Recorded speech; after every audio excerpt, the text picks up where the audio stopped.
Positivity, abundance, prosperity, fortune, success and luck, blessing and protection, at mga positibong darating. Mga gamit na kakailanganin, pulang tali po. Kahit anong tali na pula ay pwedeng-pwede po. Sa pulang tali na nagsisimbolo ng health, love, protection and good luck. Dito nga sa aking pulang tali, ito nga po yung nasira ko ng bracelet na pula po. Tangkap pa na ating kakailanganin, dahon ng laurel. Kailangan ko po yung malaki-laki po ang dahon nito. At yung pinakagitna niya nga po lagyan nyo po ng butas. Gaya na lang din po dito sa aking ginagawa. Huwag lang po sobrang laki, yung tamang-tama lang na paglalagyan natin ng pinakapulang tali natin. Kailangan po ay hindi natin basta masisira. Kabutas-butas ko nga po dito sa dahon ng laurel, ilalagay ko na nga po yung pulang tali natin. Ilusot lamang po natin ito doon sa pinakabutas niya. Naman sa ating dahon ng laurel na hindi natin nawawala, madalas na meron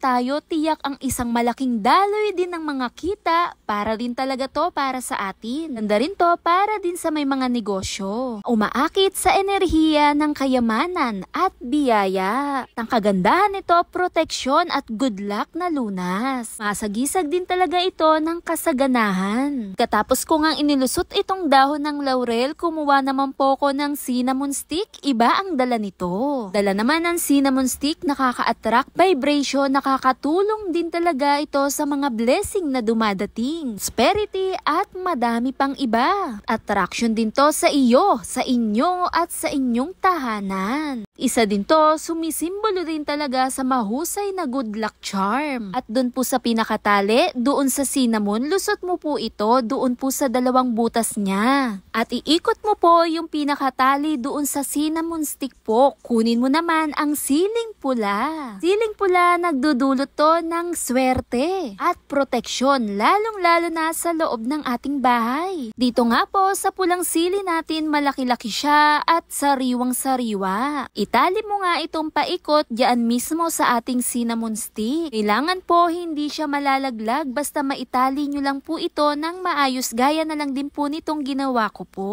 Ito nga sa ating ginawa, pwedeng-pwede mo isabit diyan sa pintuan nyo. Kung meron ka naman tindahan, pwedeng-pwede mo to isabit diyan. Ito nga sa akin, sinabit ko na nga agad-agad dito sa aming pintuan. Kahit pa po sa may kotse nyo ay pwedeng-pwedeng isabit mo lamang po ito. Ito nga sa mahabang pulang sili natin para isabit natin sa may pintuan, kasama ng mga sangkap na ginamit natin, karaniwan din talagang makakatulong to para sa atin. Ang pinaka-epektibo para sa pang-akit ng daloy ng kasaganahan at good luck sa iyong buhay. Umisip-sip ng negative energy para gawing positive energy. Lang, follow for more. Bye!